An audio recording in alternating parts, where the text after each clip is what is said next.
Welcome back. Second hour here for Breakfast Extra. In today's big story, we look at an ongoing debate over Nigeria's governance structure following a bold new proposal from former Vice President and presidential candidate Atiku Abubakar.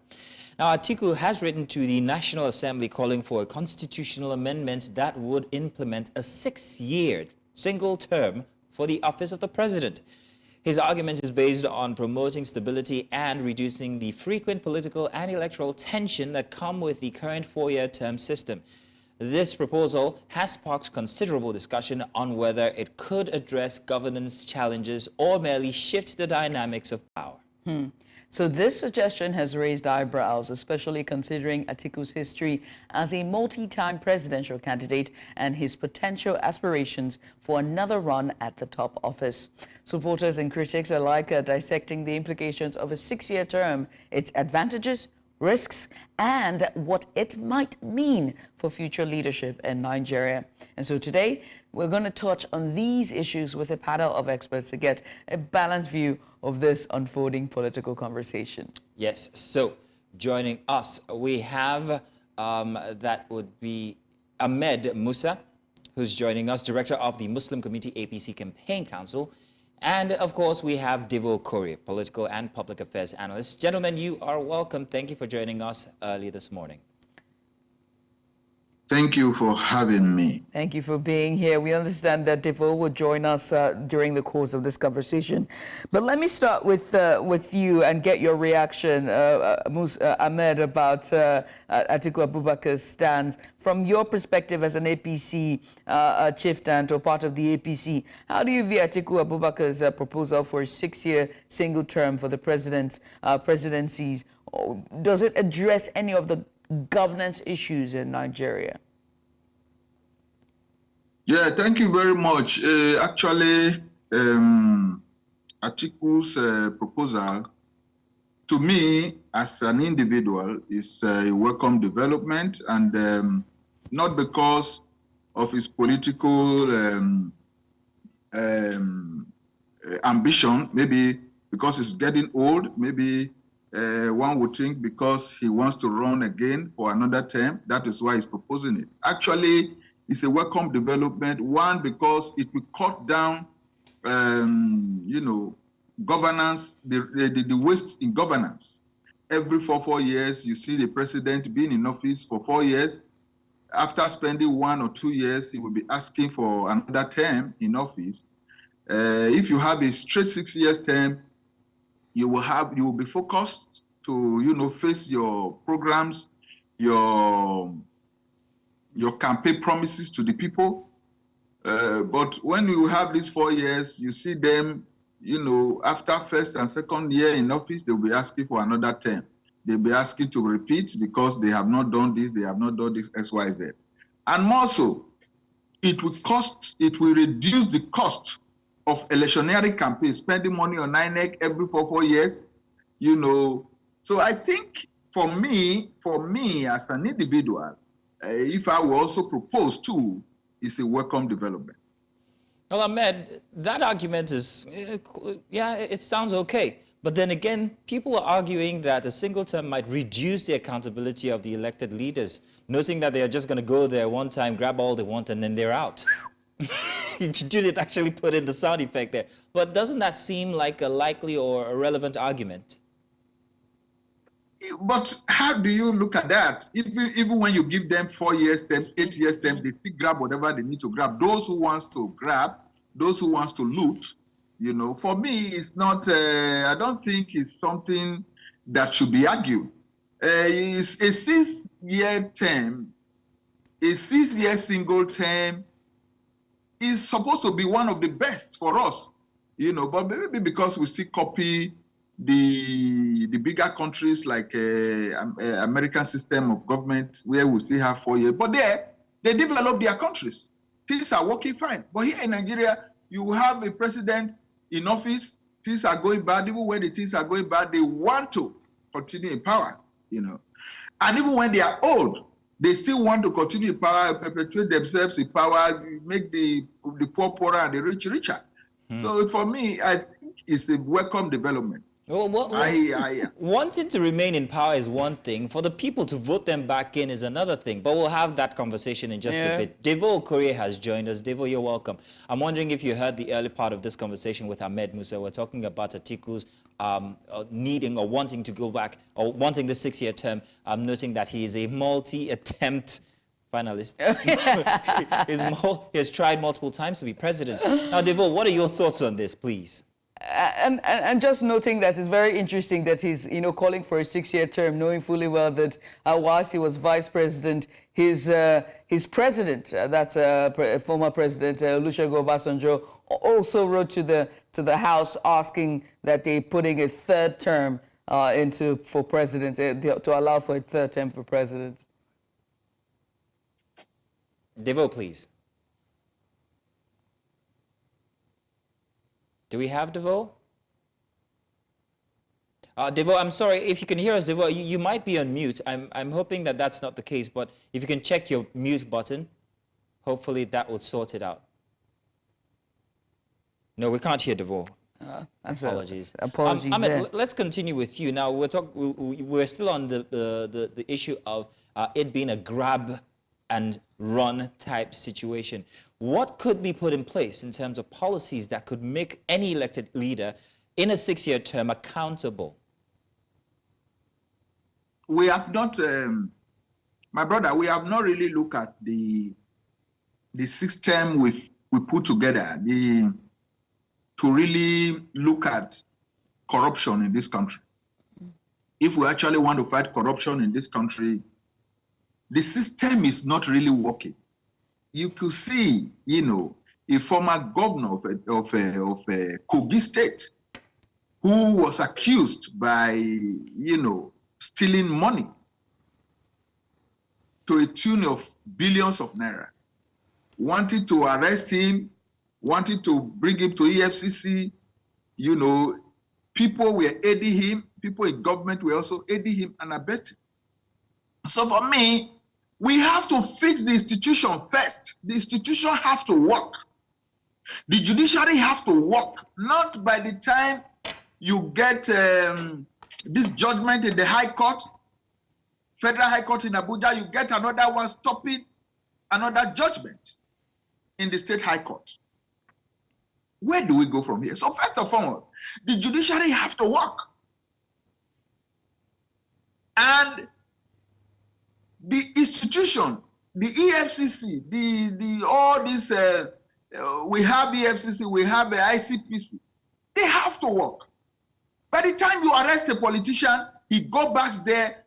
Look at some of the ministers that are in this government. Were those ministers, I could refer to some of them, who were senior advocate of Nigeria, who stood for some of these governors in court, stealing money. Some of them are being appointed in this government. And you see, they have made a lot of money by, aiding and abetting them in court and standing for them, whereas the institution should be allowed to work so that a governor who steals money, a president who steals money will be jailed the way other countries are doing it. But in this country, no, nothing like that works. So if the institutions are not working, how do you fight corruption? Ahmed, those who put... Ahmed, I hate to call you there, but my brain is doing this thing where I can't marry the two, because I'm looking at your designation, your APC, and then seeing you talk about, corruption. About being APC. We are talking for Nigeria. What is APC? No. This is in no way trying to accuse you, right? I need to make this absolutely clear. This is no way trying to accuse you, but the news that we have seen repeatedly and the arguments in the corporate, or rather in the political narrative, it's very interesting. That it's like talking from both sides of our mouth. Let's just be clear. But first, let me introduce Devoe Okorie. He's back on. Devoe, if you can hear us, please just let us know. Good morning to you. No. I'm sorry.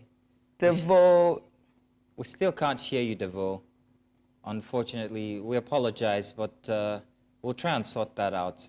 Judith, you were asking. So about accountability, right? About accountability. And let's look at the case of all of the other states when it comes to accountability. Do you think that a longer single term is enough? Like, is a longer single term needed, necessary? Or is 2 terms, because when you look at the conversation itself, a 2-term tenure to achieve the goals and the objectives of a president's manifesto, or a 4-year tenure, to achieve the goals and the objective of the manifesto of a president. The question here is accountability and being able to do the work. Should a longer single term tenure be enough for a president to do the work? Should a single term, a 4-year single term, be enough for them to do the work? Or do they need 8 years to do the work and still leave the people in a state of, more economic decline? In case the last administration, 8 years gone, and now we're here. Yes, that is an example to you. What did we see in the last 8 years? So when you talk of, we didn't see anything. So a single 6-year term for a president or a governor, to me, like I told you at the beginning of this program, is a welcome development. I know other people see it that Atiku maybe still wants to run for another term because of his age. That is why he's proposing it. And I said, no, it is absolutely no. That even former President Jonathan, suggested this while he was in office. A single, was it 7 years term he proposed as at that time.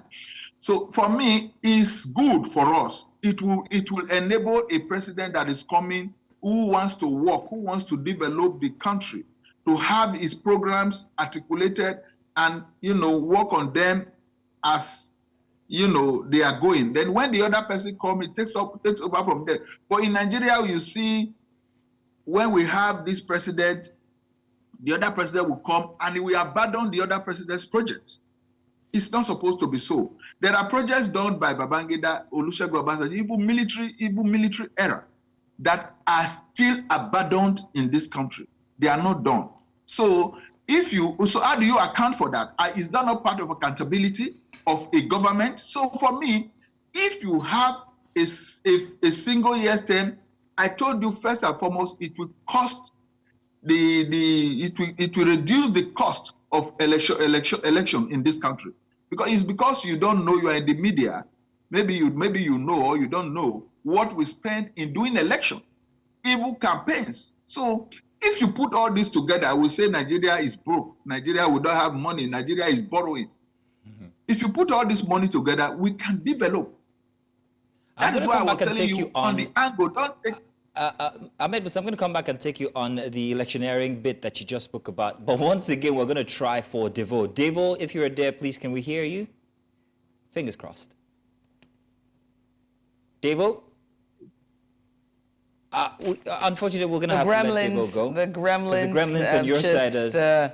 Back to you, Ahmed Musa. Regarding what you said in your first statement when we came to you about the amount that we spend on electioneering and the tension that it causes, would this be fixing anything in that, any factor that's causing these tensions or these amounts that are spent inside of elections? Or is it just kicking the can down the road for another 2 extended years? Because we're still going to come to that. We're still going to spend money. And we're still going to have the same kind of tension. So how about affecting the root causes of these tensions? How's that for size? I didn't quite get you. I didn't quite get your question. I will rephrase. I'm asking, if Atiku is asking for a 6-year term because of the tensions that come out of elections or the expenditures, the monies that are spent, how about addressing the root causes of these tensions instead of asking for a 6-year term, which seems like just kicking the can down the road for another extended 2 years? Yes. How do you address it? Like, when you make tension, I don't quite get the tension you are talking about. Is it political tension? Yeah, political, exactly. Is it the campaign? Political, yes. If it's the tension, there must always be tension, my brother and my sister. There must always be tension. People must always agitate for power. And agitating for power is already tension. This person wants to be, this other person wants to be. But the most important thing is we are still coming back to the institution, the police, the soldiers, the security agencies. They are the one who to, look at this tension and crop them and ensure that there is peace. But a situation whereby you see, take for instance, if the IG did not ban the last election in Edo, if the IG did not ban the security network of the governor, they would have used them to, disrupt the election, carry ballot boxes and all of this. But because of the police were deployed to every polling unit, we had 4 policemen in every polling unit, you discover that there was calm, there was peace in the election. There was nowhere one gun was shot. So if we have that in this country, security network, most importantly, then the tension, there's nothing like tension because after every time, there must be election. All right. Devoe Okorie, I hope that you're back this time. I understand that you're between a baby boomer and the Gen X generation, but please, I hope your technology is working now. Can you hear me? Yes, loud and clear. There we go. Hallelujah. Oh, there we are. What a miracle for a Sunday morning. Devoe, good morning to you. Good morning, Mazino. Good morning, Juliet. Some people went to church late. Well, let's get started, shall we? I mean, we've been talking to our other guest here, Ahmed Musa, just about the suggestion by the presidential candidate and former Vice President Atiku Abubakar for a 6-year single tenure for presidency. First of all, let's get your take on this. And it's interesting coming from him when his own suggestion is quite different from his principal at the time, who was looking for a third year tenure, rather a third term. Yes, I was saying earlier when you couldn't hear me that if you allow human beings, especially African leaders, they'll want to stay in term for the rest of their life. Now, the problem is, as Obama said when he was around, that we need to build strong institutions and not strong men. So Atiku has made a proposal for a 6-year tenure rotational around the 6 geopolitical zones, which is not bad compared to the 8 years, 4-year with the option to renew for 2 terms. Now, what's the question you need to ask is, what is the problem? He's saying that it would be cheaper. One, it would also prevent the rancor or the higi-haga and all the boiling up of the nation each time elections come, simply because every side of the country wants to participate. He's also saying that along federal character, it will allow every geopolitical zone to at least experience the presidency.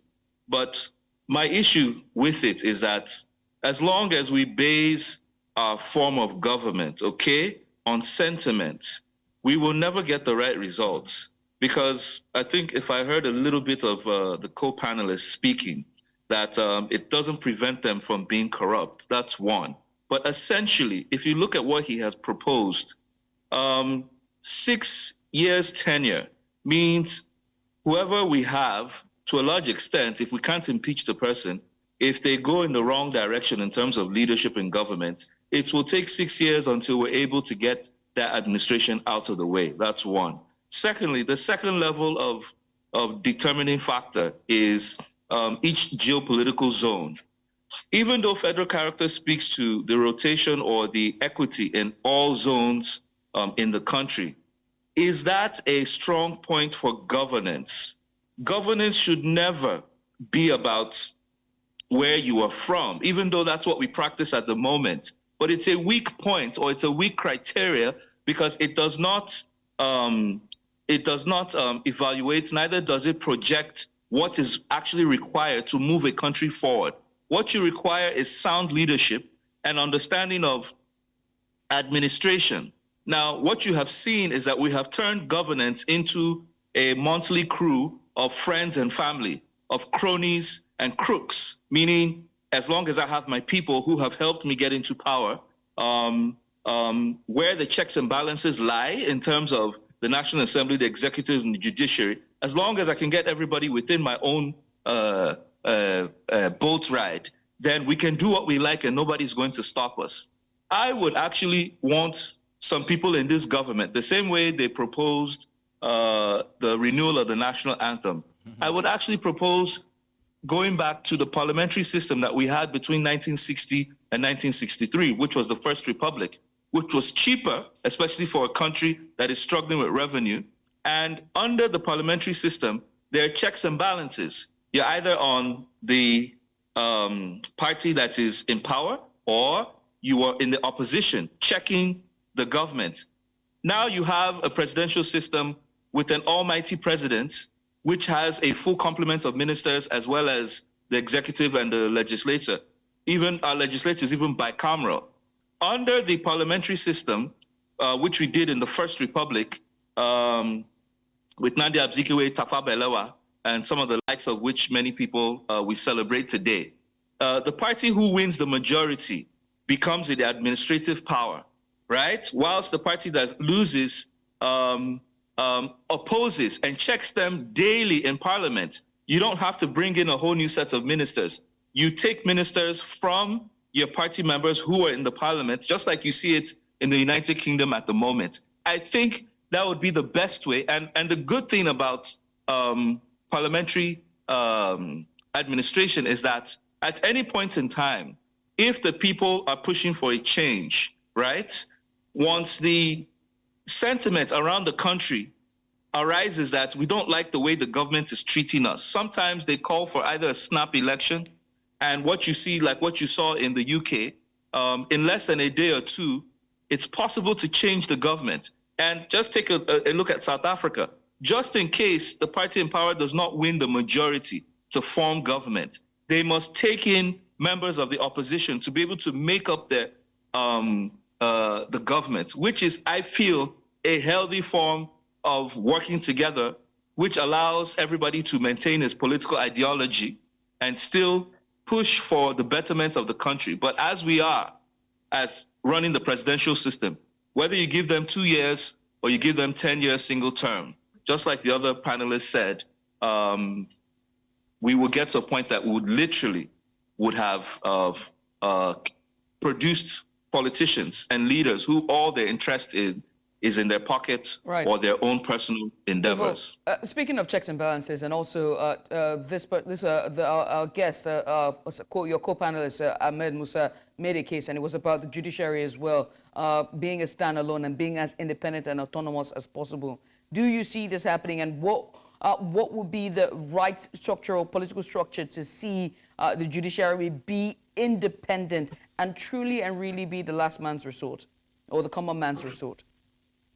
Under the presidential system, the judiciary is actually independent. What most people forget to see is that the three arms of government under the federal republic system, you have the executive, the legislature, and the judiciary. They are equal, okay? But what has happened is that corruption has eaten into the fabric of our governance, whereby at some point in our history, those within executive powers colluded, okay, with the legislature. Likewise, they colluded with the judiciary, making nonsense of the checks and balances that are supposed to keep each side independent, okay? This is the this is the major challenge with not this point of government, but with the people as a whole. Corruption literally collapses everything. Corruption makes nonsense of brilliant economic plans. As you can see, the removal of subsidy and the harmonization of FX, they're brilliant economic policies. But if you don't follow it through, meaning you plug the leakages, plug where corruption is taking place, whatever you have planned will never come to fruition.